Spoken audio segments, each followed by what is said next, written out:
నిష్ఠ నిష్ఠ అని కష్టం మొత్తం గంగపాలు చేసేసింది. చివర్లో దీని నెత్తిన ఎత్తిన కలసం ఇది అందించాల్సిన పూర్ణకుంభం అది అమ్మవారికి సమర్పించి ఫలితం అది అనుభవించింది. అంతా పాతాళ భైరవి సినిమాలే అయింది. మరి అలా ఏం కాదులేవే దుర్గా. పూజ ఇదే చేసింది, హోమము ఇదే చేసింది, పొంగలి ఇదే వండింది, ఉపవాసము ఇదే చేసింది, కలసము ఇదే ఎత్తుకుంది. అమ్మవారి ముందు దాకా నెత్తిన పెట్టుకుని తీసుకొచ్చింది. ఏదో చివర్లో కళ్ళు తిరిగితే అది చెయ్యి అందించింది.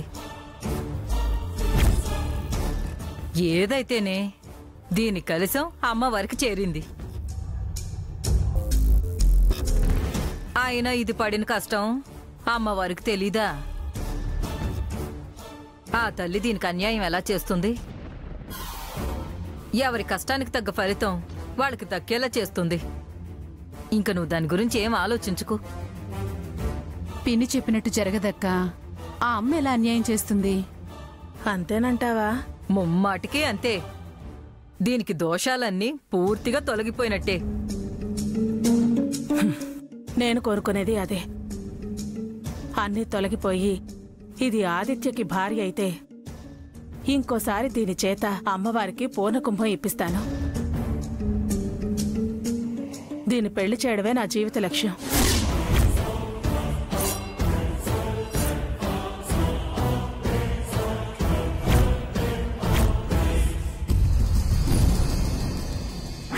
నిన్నటిదాకా జనరల్ ఎలక్షన్స్. కాస్త రిలాక్స్ అవుతున్నామో లేదో, మళ్ళీ పంచాయతీ, జిల్లా పరిషత్, మున్సిపల్ ఎన్నికలంట. ఏదేమైనా వారానికి ఒక్కరోజైనా సెలవు అంటున్నారు. కాస్త నయం సార్. అవును సార్, అవును. ఈ మధ్య క్రైమ్ రేట్ కాస్త తగ్గినట్టుంది సార్. ఏం తగ్గడమో ఏంటో, ఎలక్షన్స్ అయ్యాక తన్నుకోవడం ఎక్కువైంది. మనకి ఇవన్నీ మామూలే కదా సార్. అన్నీ బాగానే ఉన్నాయి కానీ మన ప్రమోషన్సే పెండింగ్ లో ఉన్నాయి సార్. అది నిజమేనయ్యా సార్. ఏంటి ఏదో ఎప్పటి నుంచి అంటున్నారు? మన సాంబయ్య ప్రమోషన్ గురించి సార్. తన ప్రమోషన్ ఎప్పటి నుంచో పెండింగ్ లో ఉందంట కదా. ఏం సాంబయ్య, ప్రమోషన్ కావాలా? నేను అనుకుంటే వస్తుందా సార్? దేనికైనా టైం రావాలి, వస్తే ఆగదు కదా సార్. అంతే అంతే. Courier sir.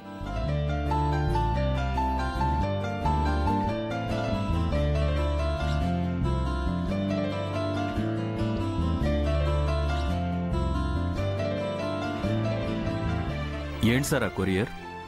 నా ట్రాన్స్ఫర్ ఆర్డర్. ఏంటి సార్ ఇది? నా ట్రాన్స్ఫర్ విషయం మీకు ముందే తెలిసి ఉంటుంది కదా, మీరు నాతో ఒక్క మాటైనా అనలేదు. నాకు తెలీదయ్యా. తెలిస్తే అనేవాణ్ణి కదా. మీకు తెలియకపోవడం ఏంటి సార్? నిజంగా తెలీదయ్యా. అవును, నీకు ట్రాన్స్ఫర్ ఎక్కడికైంది? Local sir, Chittinagar. ఓ, లోకలే కదా. పైగా ఈ స్టేషన్ కంటే ఆ స్టేషన్ పీస్ఫుల్ గా ఉంటుంది. All the best. మరైతే ఇక్కడికి ఎస్ఐగా ఎవరు వస్తున్నారు సార్? నాకేం తెలుసాయా? ఇది తెలుసుంటే అది తెలుసుండదు కదా. కొత్తగా ఎవరు వస్తారో, వారు ఎలాంటి వారో, కలిసిపోతారో లేదో, కండిషన్స్ పెడతారో, మన మాట వింటారో లేదంటే విసుక్కుంటారో. ఎందుకై అంత బాధపడుతున్నావు? వచ్చేది ఎవరైనా మీ డ్యూటీ మీరు కరెక్ట్ గా చేస్తే సరిపోతుంది కదా. అవును సార్, మీరు చెప్పింది అక్షరాల నిజం.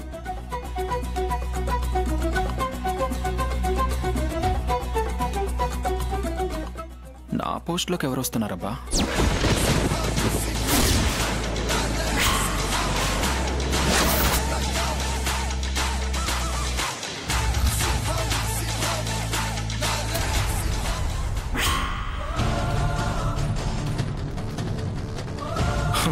తులసి, ఇంకా లాభం లేదు. మనం మంచి చెడు వెనక ముందు అని ఆలోచిస్తూ కూర్చుంటే టైం అంతా అయిపోయేటట్టుంది.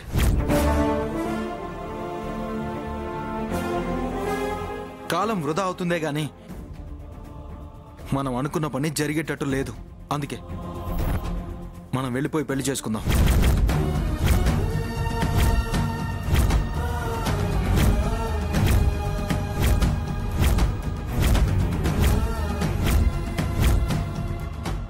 నిజం తులసి. అరే, అమ్మ అన్ని రకాలుగా అన్ని దారులు మూసేసి లాక్ చేసింది. లేదు, మనకు వేరే ఛాన్సే లేదు. ధైర్యంగా వెళ్ళి పెళ్లి చేసుకుంటేనే ఆవిడ దారిలోకి వచ్చేలా ఉంది.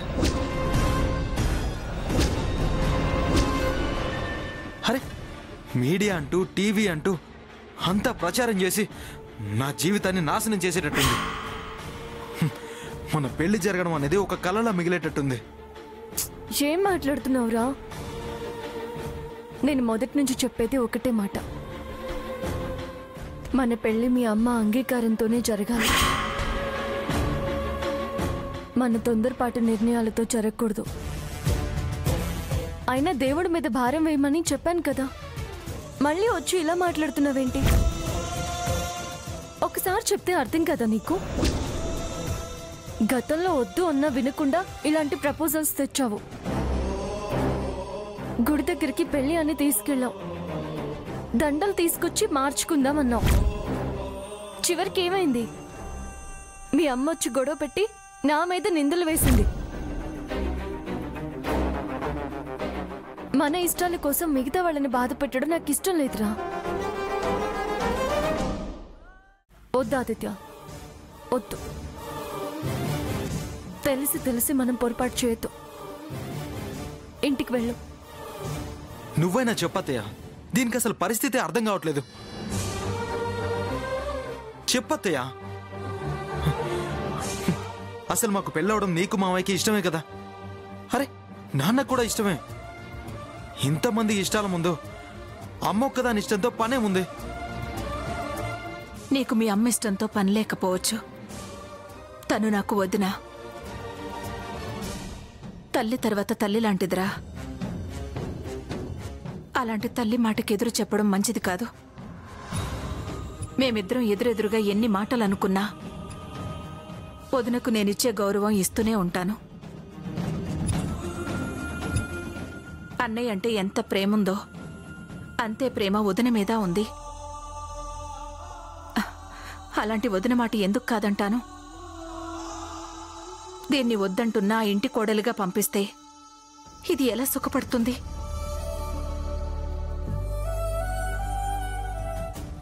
మీ పెళ్లి జరగకపోతే మేం మాత్రమే బాధపడతాం. ఇష్టం లేని మనుషుల మధ్యకి ఇది కోడలిగా వెళ్తే అటు మీ ఇంట్లో వాళ్ళు అందరం బాధపడాల్సి వస్తుంది.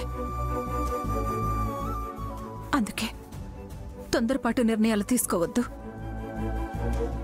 తప్పుడు పనులు చేసి మనసు నొచ్చుకోవద్దు. తులసి చెప్పిందే కరెక్ట్ అనిపిస్తోంది. లేదు, మీరు ఎంత చెప్పినా మారరు. ఇంక జన్మకి మా ఇద్దరి పెళ్లి జరగదు అత్తయ్య.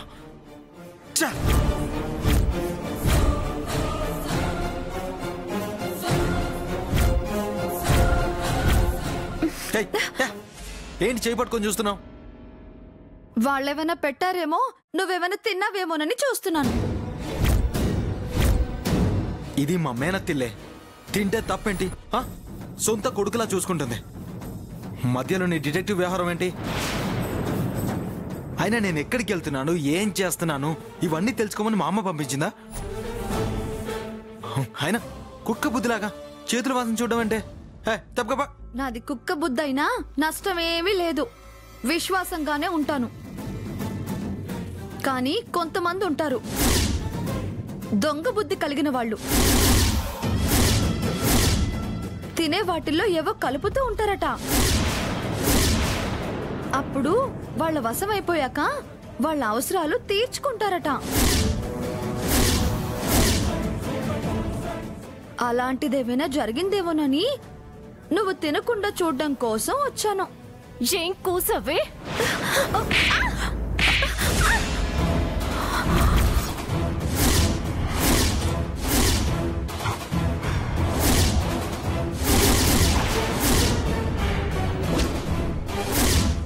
మేము తినే వాటిల్లో మందు కలిపే మనుషుల్లా కనిపిస్తున్నామా నీకు?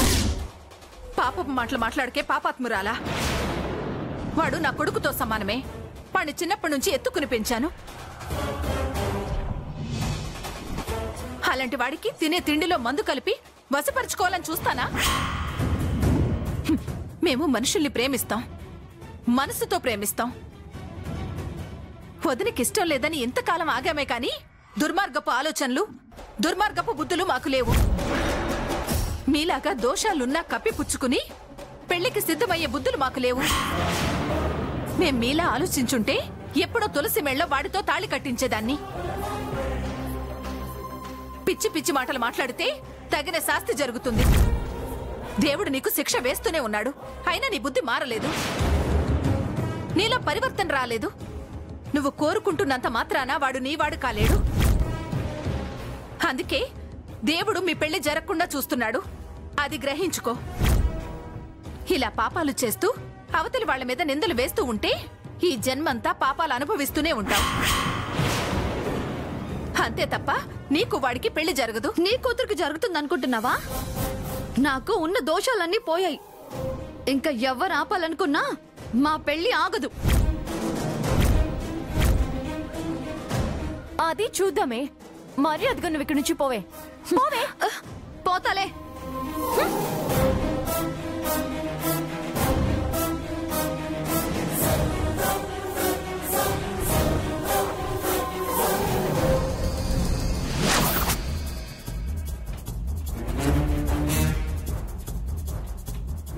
ఆదిత్య ఎక్కడికి వెళ్ళుంటాడు?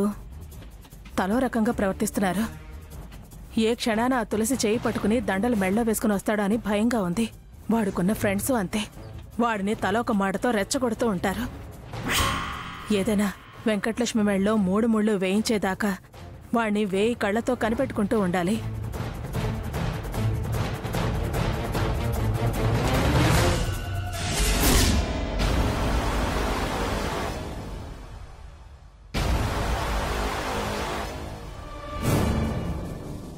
ఏంటే ఎక్కడికెళ్ళారు ఇద్దరు? ఇద్దరునా? అంత అదృష్టం కూడానా? అంతటి మహద్భాగ్యం కూడా ఉందా నాకు? సార్గారా తులసి ఇంట్లో ఉంటే నా కాబోయే మొగుడు ఇది పద్ధతి కాదు అని, వాళ్ళు పద్ధతి గల వాళ్ళు కారు అని చేయి పట్టుకొని తీసుకొస్తున్నాను. ఏంటి, తులసి ఇంటికి వెళ్ళాడా? నువ్వు ఎన్నైనా చెప్పు దుర్గా, ఎంతైనా చెప్పు. వీడు మాత్రం ఆ గుమ్మం తొక్కటం మానడు. ఎందుకెళ్ళావరా వాళ్ళింటికి? అమ్మా ఏంటసలు ఎందుకలా మాట్లాడుతున్నారు? వెళ్ళాను, వెళ్తే తప్పేంటి? అసలు తప్పేంటంట? అరే, శత్రుదేశంలో ఉన్న పాకిస్తాన్కి భారతీయులు వెళ్ళొస్తున్నారు, అన్ని సౌకర్యాలు కల్పిస్తున్నారు. మీరేంటి నా మేనత్త రక్త సంబంధం ఉన్న వాళ్ళ ఇంటికి వెళ్ళొస్తే నేనేదో పెద్ద నేరం చేసినట్టు మాట్లాడుతున్నారు. Well said Aditya, well said. ఏంటి తెగ వైపు చరుస్తున్నారు వాణ్ణి? ఏంటి వెల్ సెట్? ఇది చెప్పిందిగా వాళ్ళు పద్ధతి కలవాళ్ళు కాదు అని. ఎవరు పద్ధతి గల వాళ్ళో ఎవరు కాదో నీకు తెలీదా దుర్గా? దోషాలు దాచిన వాళ్ళు మంచోళ్ళా?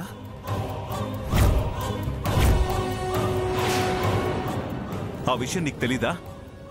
చేసిన వాళ్ళు చెడ్డాళ్ళా, పద్ధతులు లేని వాళ్ళ? ఇప్పుడు ఆ విషయాలు ఎందుకులే అల్లుడు, దోషాలన్నీ తొలగిపోయాయిగా. ఎక్కడ వేణి నాకు దూరం చేస్తారో అని భయం. అర్థం పర్థం లేని మాటలు మాట్లాడు దుర్గా. నేనేం చిన్నపిల్లాన్ని కానులే అమ్మా.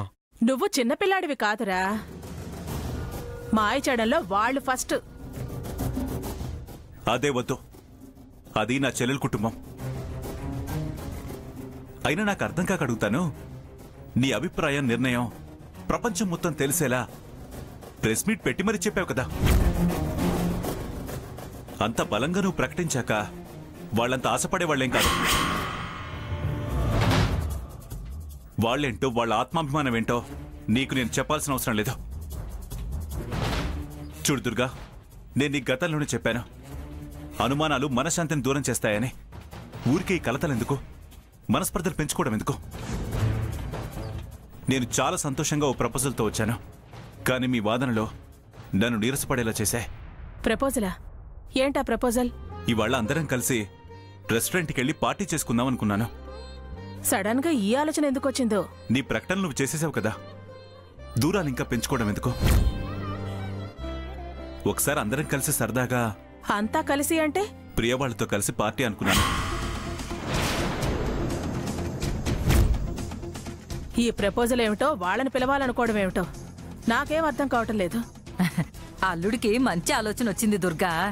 ఏదో సంతోషంగా అందరం కలిసి భోజనాలు చేద్దామనే బుద్ధి పుట్టింది. కరెక్ట్, అంతే. దుర్గా, నిన్ను కాదనలేను. అలాని వాళ్ళని వదులుకోలేను. అదీ కాకుండా మీ అందరికీ ఓ సర్ప్రైజ్ విషయం చెప్దామని. సర్ప్రైజా? ఏంటది? చెడైతే కాదు, నీకు వ్యతిరేకంగా అసలే కాదు. బావగారు అంత క్లియర్గా చెప్తున్నారు కదక్క, ఇంకా ఎందుకు ఈ యక్ష ప్రశ్నలన్నీ? మనము రెస్టారెంట్కి వెళ్ళి చాలా రోజులైంది, పైగా ఏదో సర్ప్రైజు అంటున్నారు. వెళ్దాం అత్తయ్య, కాదంటే మావయ్య బాధపడతారు. సరే, మీరంతా ముచ్చట పడుతుంటే నేనెందుకు కాదనట? అలాగే వెడదాం.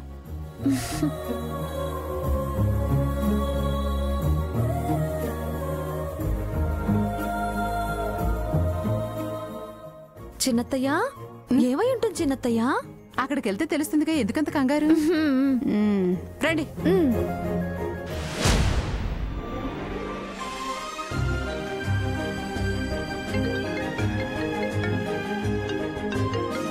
అమ్మా, ఆ ఫోన్ మోగి చూస్తుంది, దానికేమి పనుండదు. ఆ కంపెనీ వాళ్ళు ఈ కంపెనీ వాళ్ళు లేకపోతే లోన్లు ఇస్తామనో ప్రాణం తీసేస్తారు. ఈ లోన్లు ఇచ్చే వాళ్ళ సంగతి పక్కన పెడితే ఫ్రెండ్స్ ఎవరో ఒకరు ఫోన్ చేస్తూ ఉంటారు. వాళ్ళు కాకపోతే బావ చేస్తాడు. మళ్ళీ ఫోన్ ఎత్తకపోతే ఫీల్ అయ్యి నేనంటే చులకన, నా మాట వినడం లేదని పిచ్చి పిచ్చిగా వాగుతాడు. ఒకసారి దాని సంగతి ఏంటి చూడవా? ఫోన్ తెచ్చిమని చెప్పొచ్చు కదా, ఈ మొహమాటం ఎందుకు?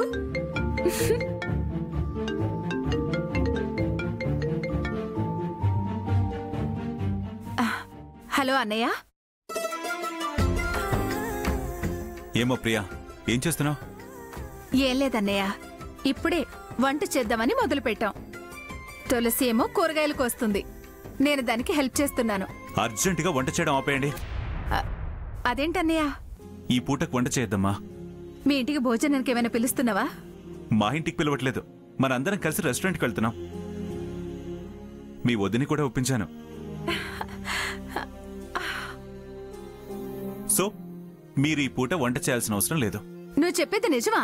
నీతో అబద్ధం చెప్తానా? నిజమే చెప్తున్నా. తొందరగా రెడీ అవ్వండి, రెస్టారెంట్కి వెళ్దాం. ఒకసారి ఫోన్ తులసికివ్వు. సరే అన్నయ్య. ఫోన్ మావే చేశాడు, మనందరినీ రెస్టారెంట్కి తీసుకెళ్తున్నాడంట. ఏంటి మామయ్య, రెస్టారెంట్కా? ఏం అకేషను? అకేషన్ ఏంటో అక్కడికి వెళ్ళక తెలుస్తుందిలే గానీ మీరు తొందరగా రెడీ అయ్యి వచ్చేయండి. అలాగే మామయ్య. బాయ్.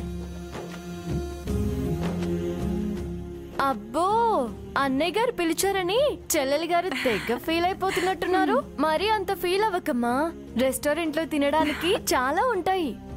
ఇప్పుడే పొంగిపోయి కడుపు నింపేసుకుంటే తినలేవు. చాలా ఊరుకోవే. పద. సరే పద.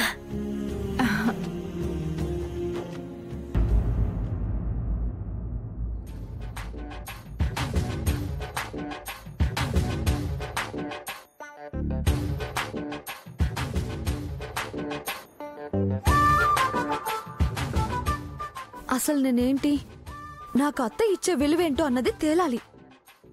ఎప్పుడూ నేనే బావా బావా అంటూ వెంటపడి తిరగడం, అత్తయ్య అత్తయ్య అంటూ పోసుకు తిరగడం తప్ప అత్తయ్య అసలు ఈ వెంకటలక్ష్మి గురించి ఆలోచిస్తుందా? అయితే వెంకటలక్ష్మి గురించి వెతుకుతుందో లేదో చూడాలి. అందరూ కలిసి బయటికి వెళ్తున్నారు కదా, కావలసిన మనిషి అనుకుంటే నా వెలితి కనపడాలి కదా.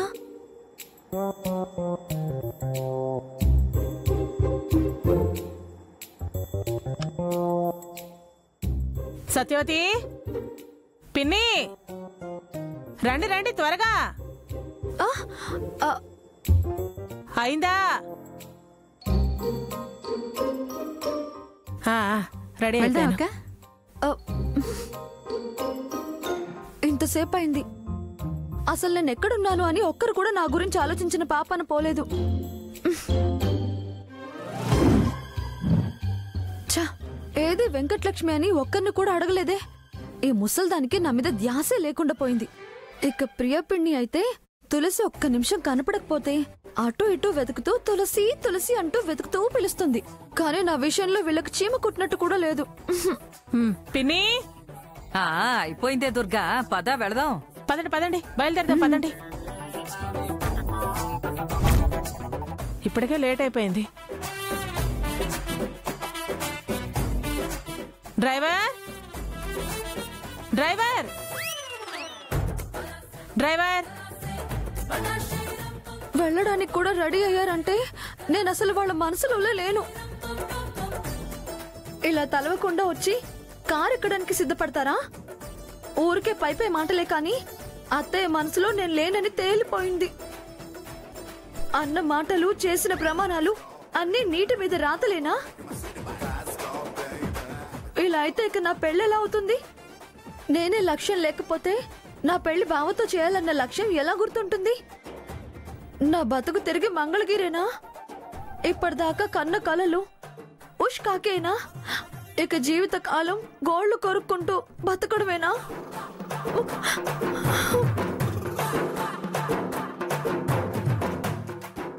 ఎక్కడికెళ్ళాడే? ఏమో ఇక్కడే ఎక్కడ ఉండాలి. అవును, వెంకటలక్ష్మిది. వెంకటలక్ష్మిదే. అవును, ఏదే ఇది? వెంకటలక్ష్మి, మనమిచ్చే చీరలు నగలు హడావుల్లో పడి దాని గురించి ఆలోచించలేదేంటి? అది తయారవుతుందేమో అనుకున్నాను. ఏది పిన్ని అది? వెంకటలక్ష్మి, అత్తయ్యా,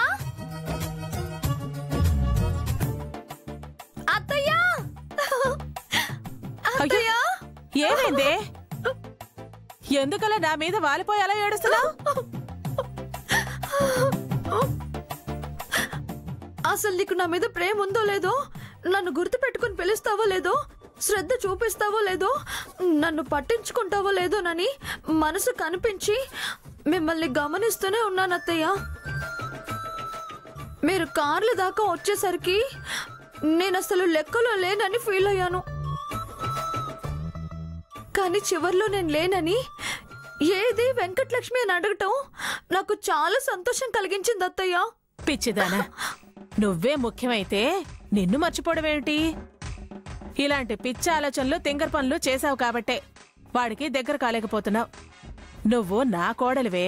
పదండి పదండి, లేట్ అవుతుంది. పదండి డ్రైవర్.